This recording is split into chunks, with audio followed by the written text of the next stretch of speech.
For the second time in 3 years, the Tigers go to Columbus, Ohio and leave with an overtime victory. The Tiger Lacrosse Report starts now.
For an athlete, there's nothing scarier than a torn ACL.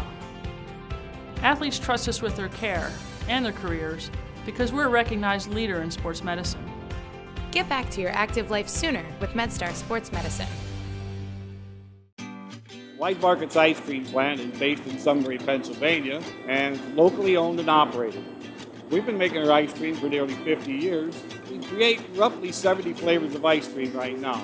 We use local ingredients, especially our cream, which is from our milk plant. The cream is what gives our ice cream a rich and creamy texture. Now, together with our customers, we've created a product called Peanut Butter Indulgence, which will be coming out this summer. It's a peanut butter ice cream with sea salt caramel swirl, chocolate-covered pretzel. How could you go wrong with that? Personally, I love our ice cream. If you come to our house at any given time, you'll find at least 5 packets of ice cream in our freezer. Our kids grew up eating Wise quality ice cream, and now we get to treat our grandchildren to it. It's been a pleasure for me to be tasting ice cream for over 40 years for Wise Markets, and I'm loving every minute of it. Welcome to another edition of the Tiger Lacrosse Report. I'm your host, Spiro Morekas, along with the head coach of the Tigers, Shawn Nadelen. And this past Saturday, the Tigers headed to Columbus, Ohio. And Coach, it was, if you look at the stats, a screwy lacrosse game. Fortunately for the Tigers, they come out on top with a victory in overtime. But your team went through a stretch where they did not take a shot in the second quarter, only took 2 shots in the third quarter, but you only found yourself down 3 goals, which allowed you to come back and get the victory. Yeah, not a great recipe for success in the long term, but I give a lot of credit to obviously our team for staying mentally tough and focused, through that stretch, understanding what we needed to do defensively to get those stops. Shane Brennan was fantastic in cage. We weren't doing well facing off, and everybody else kind of picked up the slack. I think we only had maybe 14 total possessions the entire game offensively. So to get goals on half of those possessions is a big thing. And as you know, in the past when we weren't we weren't a good face-off team. We've had to manufacture some goals different ways and kind of hold teams down, and that was, I felt a little reminiscent to days of old, which we're trying to get away from. But it was great for the guys to have some resolve and get it done.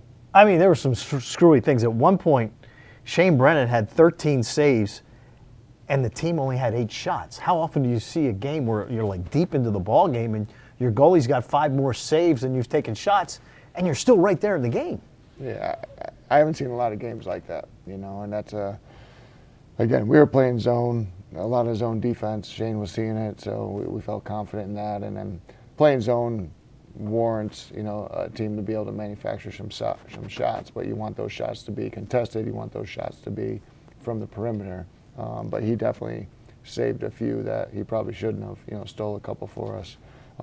And again, offensively, it wasn't that we weren't playing well or we couldn't get shots off. We just didn't have the ball, to actually play offense. Started off like a house of fire. I mean, 3 goals in the first 10 minutes, and it looked like, man, this is going to be a great day for the offense. But as you mentioned, then all of a sudden, no more possessions in the game. The one thing you guys did, you totally shut down Trey LeClaire, their stud offensive player.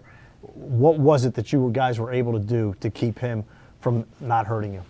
Well, preparing all week, Coach Scotchy put together a great game plan for their entire offense, but obviously Trey LeClaire is a huge piece to that. he can hurt you from the outside. He's a guy that you have to pay attention to. So we really worked on crowding him, making sure he didn't get clean looks and his hands free. He got one in our zone where our defender slips on him and he gets over the screen and gets his hands free, and that's what he can do. He can pump it home.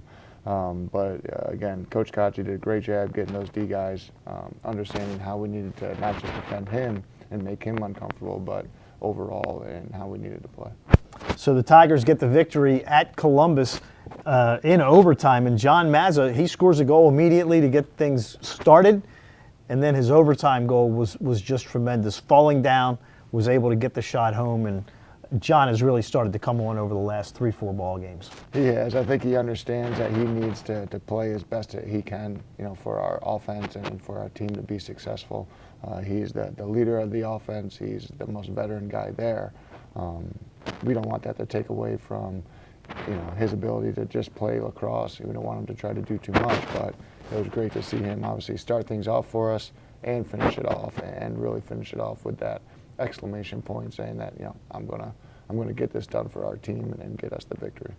Another player who really is coming on is the freshman Kobe Smith. He had a goal. He's playing tremendous at the long stick midfield position, and he had big shoes to fill in Tyler Mays, and he's done a great job. He has. Kobe's a beast of an athlete. Really fast, strong off the ground. He's probably one of the best ground ball long stick middies that we've had in quite some time here.